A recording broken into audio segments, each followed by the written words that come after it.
Hello everyone. Today I'm going to talk about the Yidams, the deities in Vajrayana tradition, how we should know them. When we talk about the Yidams or deities, we are talking about enlightened beings, Buddhas. So that way, according to Buddhist teaching, there are many Buddhas.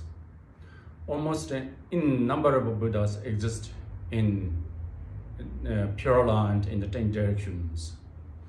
We would say past Buddhas, present Buddhas, future Buddhas will be enlightened. So therefore, there are a lot of Buddhas exist.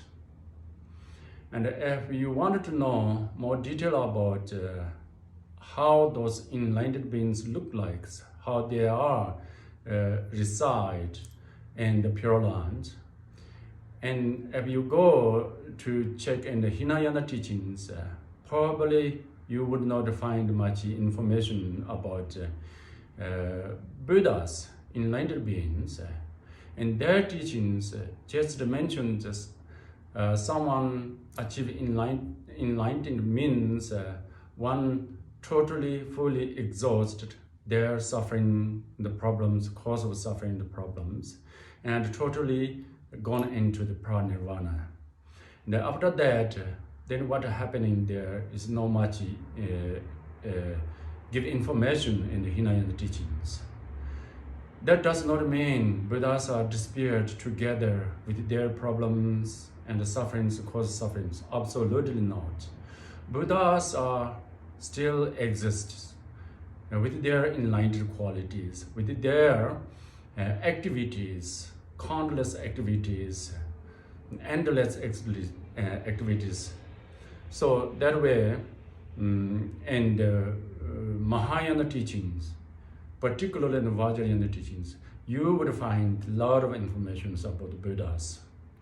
So therefore, when we talk about the enlightened state or Buddhahood, we talk about four kayas. The four kayas like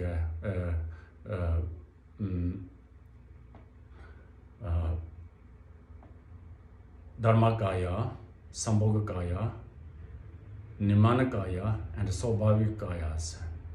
The enlightened beings or Buddhahoods manifest in the four different forms or four different kayas in order to perform in different activities in the different types of sentient beings.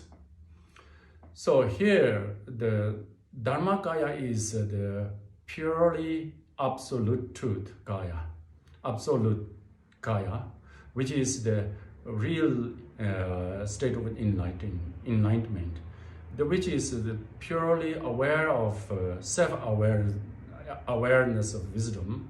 That is nothing visible to the other sentient beings. And from that enlightened kaya, the Dharmakaya manifests as two form kayas. The first kaya is Sambhogakaya, which is manifests mainly in the Pure Lands for the higher achieved bodhisattvas disciples. And then the second form kaya called the Nirmanakaya form, which is manifests in both Pure Land and impure land like Mandan world, for the different types of disciples, include ordinary sentient beings like us, as well as enlightened beings like bodhisattvas. So in that case, you would see in Mahayana tradition there are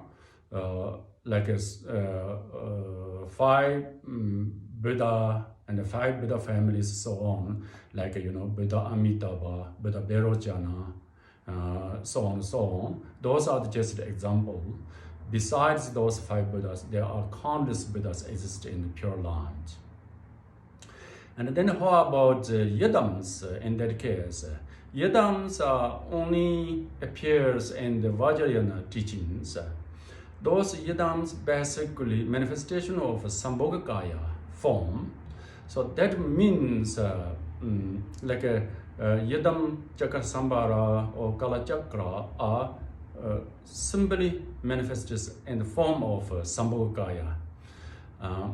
That is to say, like, that enlightened beings, someone who achieved the Buddha food, when they means that enlightened and the Buddha food totally beyond to be conceivable, it is cannot be really, visible, cannot be conceived by the ordinary sense, ordinary sentient mind. At the same time, due to the love and compassionate enlightened beings, they just manifest in a different form for in order to contact or in order to make available to the ordinary sentient beings as well as bodhisattvas. So therefore, from the truth Gaya or from the Dharmakaya, those enlightened beings manifested in the different forms. So that way, Yidams can be explained in that way. So in the form of Sambhogakaya. So I used to hear somebody used to say this Yidams, different forms, different colors, mantras, all these are simply symbolic. Just simply symbolic. There's nothing behind behind that symbolic things. Just that's enlightened qualities. Just that symbolically introduced or expressed to the sentient beings. And others used to say the Yidams are powerful beings. Those up there looking upon us. And whatever maybe we say, this kind of, ideas, I'm not going to make any comment with these ideas. I'm trying to say something about Yidams according to what teaching says.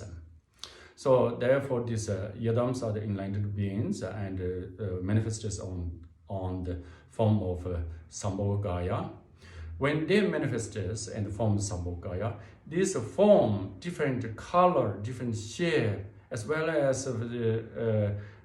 different songs are not just they manifest as a strange way and a strange thing, the different form, the colors, but each of these the forms, colors, mantras symbolically or significantly express the enlightened qualities that which is exist in the enlightened beings, such as the different face and different arms expresses different qualities of the enlightened, and mantras appears and sounds and express different qualities enlightened. So therefore, you can say those Yidams outlook, the manifestations a symbol, just a symbol, and significantly express different enlightened qualities. And at the same time, it is not purely just a symbol, purely something, this objects, but the behind that symbol, there is the being called enlightenment, the Buddha. So in that way, we should understand the Yidams. So therefore, when we practice ritual and the Yidam, there is the way to invocation in the enlightened beings invocation. We make wish, prayer, and prostration, and often all of them are just related with the enlightened beings. At the same time, when we visualize that the form of Yidams, we try to understand behind these different colors and forms, shapes, something there is the enlightened qualities manifested. So in that way, we be able to slowly understanding what is the real meaning of the Yidams. Hopefully, you understand a little bit more about the Yidams. Otherwise, there's many people get confusion about the Yidams, so what those things and then how we should know these things. So I'm trying to make a little bit clear, but I don't know how much clear it be. And maybe I will go a little bit more, there's a talk in the next videos about the different types of the Yidams, how we should practice them, how we should relate, make connection. And when we talk about Yidams, according to Tibetan Buddhism, there are four classical four types of the Yidams, like Kriya Tantra, Charya Tantra, Yoga Tantra, and Yoga Tantra. There are four classes of the Yidams. So therefore, each of these Yidam has the different way to make a communication by the practitioners. So I would like to talk a little bit about these things in the next videos. Thank you everyone for being here and to listen to this video.